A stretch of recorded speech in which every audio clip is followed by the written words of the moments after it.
All right, let's talk about Valentine's Day. A holiday that's been around forever, full of tradition. Well, it's getting a major rewrite. And the generation holding the pen? That would be Gen Z.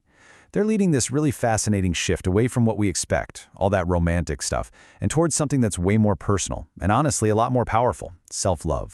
I mean, think about it for a second. Have you ever felt that? That pressure to post the perfect couple's photo or to get that big, grand gesture, all to kind of prove your happiness to the world? It begs the question, where is all that pressure even coming from? Well, a big part of it is something called the comparison trap. The thing is, our brains have a tough time telling the difference between someone's perfectly staged, filtered photo and our own, messy, real lives. So we see these highlight reels online and our brain just sees the gap and goes, hey, why doesn't my life look like that? And that can trigger some serious feelings of inadequacy. And here's the crucial thing. This isn't just about being single on Valentine's Day. Not at all. Even people in really happy relationships can feel this performative burden, right? The need to prove online just how great the relationship is.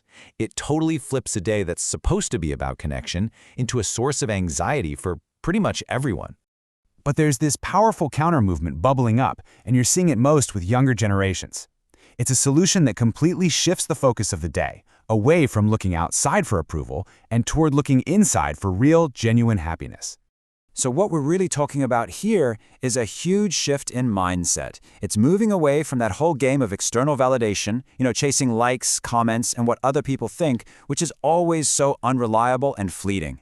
And it's moving towards internal fulfillment. It's about finding a satisfaction that's real, that's authentic to you. Okay, so let's get into the psychology that's really driving this whole trend. Because it's not just about treating yourself. It's actually rooted in a concept that gives you a much more stable foundation for well-being than what a lot of us grew up with.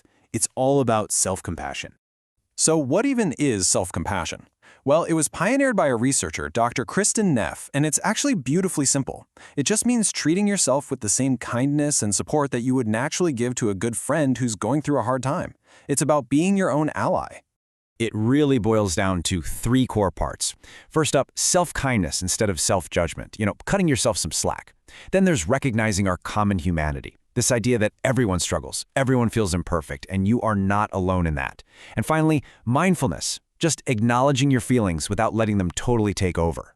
And this is where you can see the huge difference. Self-esteem, which we hear about all the time, is often super fragile. It goes up and down based on what other people think or if you're winning. It's always asking, am I good enough? Am I better than them? But self-compassion, that gives you a stable sense of worth that doesn't disappear when you fail. It's motivated by genuine care for yourself, not constant judgment. Now, I know what you might be thinking. This all sounds great in theory, but is it really happening? Well, let me tell you, the data is screaming yes. This isn't just a nice idea, it's a measurable cultural movement, and it's hitting a real climax. 62%. Just let that number sink in. That's the percentage of Gen Z adults who are actually planning to buy themselves a gift this Valentine's Day. Wow. Let's break down these numbers a bit. That's 62% for Gen Z. It completely blows every other generation out of the water by at least 20 percentage points. This is a massive generational statement. It's a clear signal that the holiday is no longer just about getting gifts, but about intentionally and deliberately giving them to yourself. So what does this self-gifting actually look like in practice? Well, we're seeing a huge focus on experiences and wellness.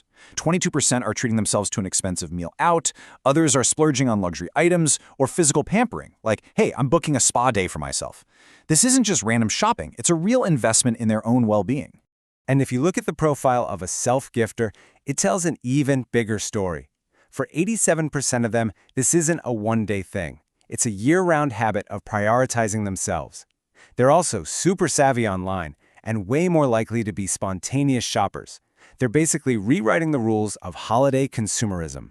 So what's the big takeaway here? Why does this whole shift from romantic pressure to self-love actually matter? I mean, it's about way more than just buying yourself a box of chocolates. It's about fundamentally changing how we understand love itself.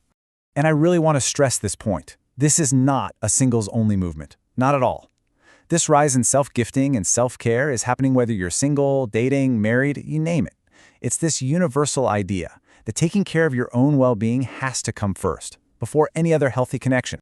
And that's the really beautiful ripple effect, right? Self-love isn't selfish. Because when you actually take the time to nurture your own mental and emotional health, you don't show up to your other relationships with a partner, with friends, with family, feeling empty and needing them to fill you up.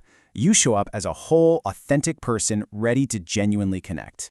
Which kind of brings us to this final thought. Maybe this whole shift that Gen Z is leading isn't about abandoning Valentine's Day. Maybe it's about evolving it. It's a recognition that to truly and deeply love other people, you first have to honor, celebrate, and invest in the most important relationship you will ever have, the one with yourself.